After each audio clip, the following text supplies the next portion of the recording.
What's up, guys? It's Hardcore Crypto here. In this video, we shall be taking a good look at Bitcoin.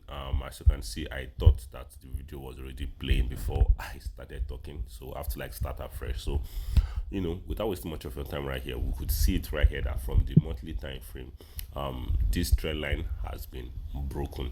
So we definitely know that this trend line has been broken. I have to take this to one pixel. It has been broken, as you can see right now. So what should we be expecting from Bitcoin? Yes, there might be some area of support around here at 80,600 level, but we definitely know that that is definitely not the level we care about. All we definitely need to know is that we need to acknowledge the fact that we are already in a bear market. It seems like we are most likely getting into the bear market level, so, or the bear market region of fees, because you could see it clearly right here from the weekly time frame.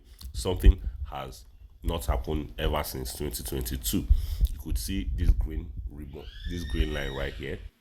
This green line right here is as a sign. This green line is the 50 weekly EMA, and you could see that if I should take you back to January 2022 over here, I want you to your focus to be around here. You could see something very clear, guys, that this right here being December 2021, we broke out from this 50 weekly EMA. You could see we broke below 50 weekly EMA. We broke below that, and you could see we retested, we got rejected, we got a fake out from this 50 weekly EMA, and we have been dumping ever since then. And you could see we dumped all the way towards the December of 2022. So the dump was for 12 months. The dump was for the dumping was for 12 months. So that is to show you that this is definitely the scenario that we are about having right here. The same scenario we're about having right here. You could see we've broken below this 50 weekly EMA, and you could also see that ever since 2022 we have never broken below the 50 weekly EMA. Ever since we have been on at the top of 50 weekly EMA. So right now we need to be asking ourselves, sorry about that, we need to tell ourselves there is definitely something that is different this time around. Something that is different, the fact that we've broken below the 50 weekly EMA. So we look at things, we are most likely going to be retesting. Maybe we might ride a little bit and probably to retest this resistance. And once we realize that we can't break above this resistance, which was serving as a trend line for us, we are most likely going to be dumping even below the 200 weekly EMA if possible. We can be dropping all the way down to probably 47,000 before recovering. So I will be opening my long position, though I have another long position on Bitcoin, but I will be using that other account as reference to know the right time to buy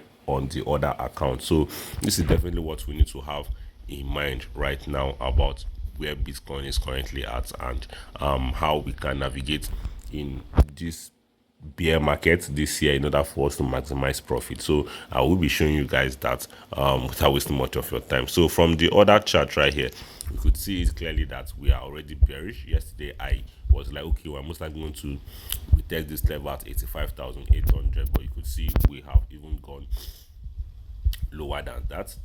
You could see we broke below support. We didn't even bother retesting for the 4 hours time frame, and we have been dropping ever since. We are most likely going to get a higher low and a lower low. A lower high and a lower low right here.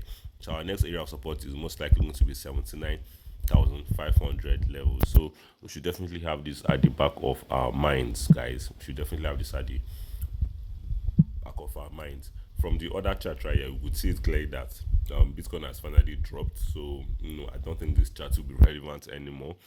So yeah, for gold even dumped yesterday. I made it known to us yesterday that if gold is not able to break above this resistance right here at 5,675, we are most likely going to be dropping down to this area right here at $5,080 before probably rallying. And it seems like the reason for this dump, for the crash yesterday, is still unknown. I can't really pinpoint it to a geopolitical stuff, but I would say it's due to the geopolitical reasons or chaos right now. That is the reason why, simply because oil has been going up. Oil has been going up. So maybe we might end up getting gold moving into this level at 4,733, or we are most likely going to see gold breaking out from this level and rallying higher. So I think this is definitely what we should be expecting from gold. For the S&P 500, S&P 500 has also been bearish. You could see, I made it known to us yesterday that if we can't break above this major resistance right here, this level right here at 7,016 or $15, we are most likely going to be dumping towards the downside. And you could see we are most likely going to be retesting this level and dropping into this level at 6,870 or $80. So we should definitely have this at the back of our mind. If anything happens to change, I'll probably update you guys tomorrow. Yep, I think that just basically it. In terms of the news, nothing really serious is going on with the news right here. We could see clearly right here that Trump says Fed Chairman Powell is a moron. I think Powell will be resigning in May, so there's still enough time for Jerome Powell to be on Trump's face for a very long time. So, $140 million worth of crypto longs liquidated in the past 16 minutes. That was then, which was, should I say, the past 14 hours, which is over obviously more than that now. Bitcoin falls under. Okay. So these are just major news. Senate Agriculture Committee advances crypto market structure legislation. Zero Democrats voted in favor of advancing crypto market structure legislation in the Senate Agriculture Committee. U.S. Senate blocks spending package, bringing governments closer to shutdown.